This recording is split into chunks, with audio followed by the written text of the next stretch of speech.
তো আমাদের সেই পুকুরটি 3 বিঘা পুকুর। তো এই পুকুরটার সংস্কার কাজ যেন শেষই হচ্ছে না।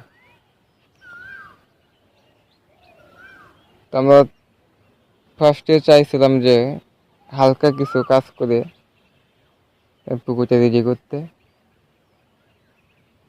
কিন্তু আসলে সেভাবে সেই হালকা সংস্কার মানে অল্প যে সংস্কার করতে চেয়েছিলাম আমরা, তো শেষ পর্যন্ত সেটা করতে পারলাম না। আমাদের এখন পুরোপুরি সংস্কারই করতে হবে।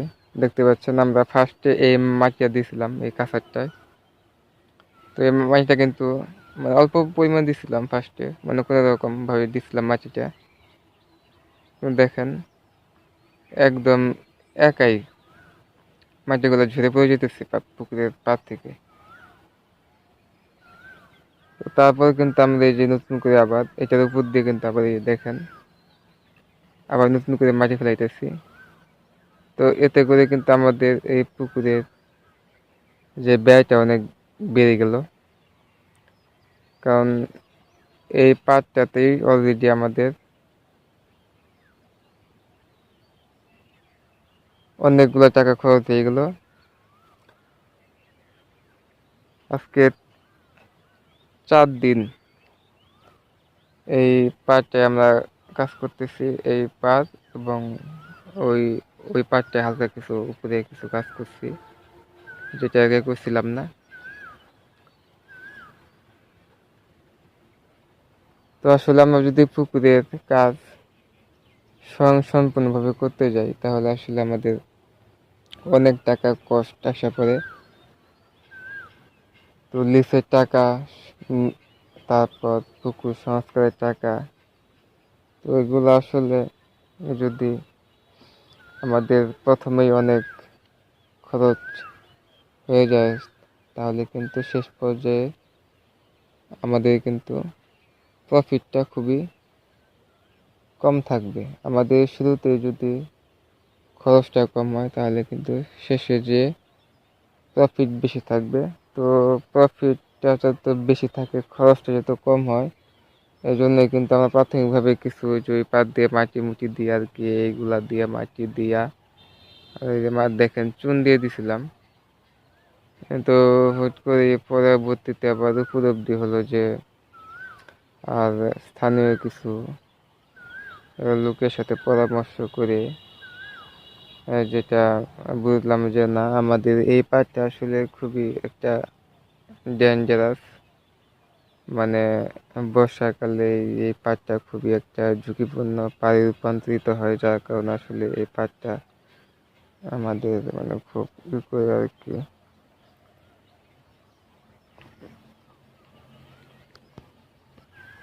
মানে এই পাটটা আমাদের ভালোভাবে মেরামত করা দরকার, যার কারণে আসলে আমরা এই পাটটি দেখুন ভালোভাবে মেরামত করতেছি, মানে মাটি দিয়ে একদম সঙ্গে সঙ্গে মাটি পিটিয়ে দিচ্ছি। তো এতে করে আসলে খুবই একটা মানে ব্যয়বহুল খরচের সম্মুখীন হতে হচ্ছে। তো যদি আসলে আমার ফার্স্ট এরকম একটা বড় পুকুর চাষ করার জন্য আমি উদ্যোগ নিয়েছি, তো আসলে এরকম একটি পুকুর আসলে স্বয়ংসম্পূর্ণভাবে পরিপূর্ণভাবে যদি আমরা চাষ করতে যাই তাহলে আমাদের বার্ষিক মিনিমাম 8 থেকে 10 লক্ষ টাকা খরচ হবে। তো আসলে প্রাথমিকভাবে এতগুলো টাকা আসলে একটা পুকুরে ইনভেস্ট করা খুবই রিস্কি। আবার এটা না করলে উপায় নাই, কারণ যেহেতু আমাদের পুকুরটা লিজ, তো লিজের টাকা আমাদের পুকুর মেরামত খরচ এবং কি আমাদের সরাসরি ইনভেস্ট করার পর যদি আমরা ভালো একটা লাভের আশা করতে চাই তাহলে কিন্তু আমাদের ইনভেস্ট করতে হবে। কেন একটা বিষয় সবারই হয়তো জানেন যে ইনভেস্ট যেমন হবে প্রফিট কিন্তু সেরকমই হবে। তো কম ইনভেস্ট করলে আসলে কম টাকা, বেশি ইনভেস্ট করলে বেশি টাকা, এটাই স্বাভাবিক। তো এই জন্য আর কি আমাদের এই ইনভেস্টটা করাই লাগবে, যার কারণে আসলে খুবই একটা এর মধ্যে আছি আমরা, মানে হতাশার মধ্যেই আছি আর কি, যে আসলে কি হয় না হয় শেষ পর্যন্ত। আর একটা বিষয় হচ্ছে এই যে আসলে আমরা যাদের কাজ করাই, যে মানুষগুলা দিয়ে, তো তারা আসলে আমাদের প্রতি ওইরকম ভাবে আসলে মানে সহায়ক হয় না। তারা আসলে চিন্তা করে যে তারা কাজ করবে, টাকা পাবে, তো তাদের মাধ্যমে যে আমাদের কাজটা একটু দ্রুত হবে, বা আমাদের কাজটা যাতে একটু কম সময়ের মধ্যেই একটু বেশি কাজ হয়, এটা আসলে যারা কাজ করে তো তারা চায় না। তারা আসলে চায় যে যত বেশি লং সময় নিয়ে তারা কাজটা করতে পারে, এবং যত লং সময় যাবে ততই তারা টাকা পেতে থাকবে। তো দেখুন, আমার ওই কণার থেকে এই পার পর্যন্ত কিন্তু অলরেডি আমার 7,500 টাকা চলে গেছে শুধু ই ব্যয়,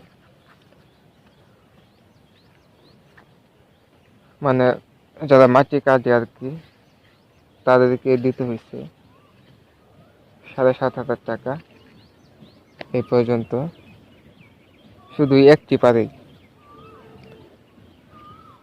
তো তারা যেভাবে মাটি কাটতেছে, তো আমার মনে হয় যে আমার এক পারেই তারা 10,000 টাকা লাগাই দেবে। তো সেই চিন্তায় যদি আমি করি, তাহলে আমার এই পুরো 4টা পার আছে, তো মিনিমাম 40,000 থেকে 50,000 টাকার মতো একটা খরচ আর কি দাঁড়ায়। তো আমি আসলে পুকুরটা রেডি করে ফেলছিলাম, প্রায় চুন টুন দেওয়া, দেখতে পাচ্ছেন সাদা দেখা যেতেছে। পরে আবার মাটি কেটে ধরছি, কি করবো, সেটা কিছু করার নাই, আমি অপারক, মানে এখন আমি বাধ্য আর কি একটু কাজ করতে। তো যার কারণে আসলে আমি এটা ইয়ের মধ্যে আর কি আছি, মানে একটা চিন্তার মধ্যে আছি আসলে। চাইতেছি একভাবে করতে, কিন্তু আসলে আমি সেভাবে করতে পারতেছি না, হয়ে যাচ্ছে উল্টা। তো যাই হোক, সবাই দোয়া করবেন। তো আমরা আর 2 দিন লাগবে আমাদের এই পুকুরটা রেডি করতে। তো ইনশাল্লাহ আমরা 2 দিন পর থেকে পানি ঢুকাই দেবো এই পুকুরে। তো সেই পর্যন্ত সবাই ভালো থাকবেন, সুস্থ থাকবেন। আসসালামু আলাইকুম।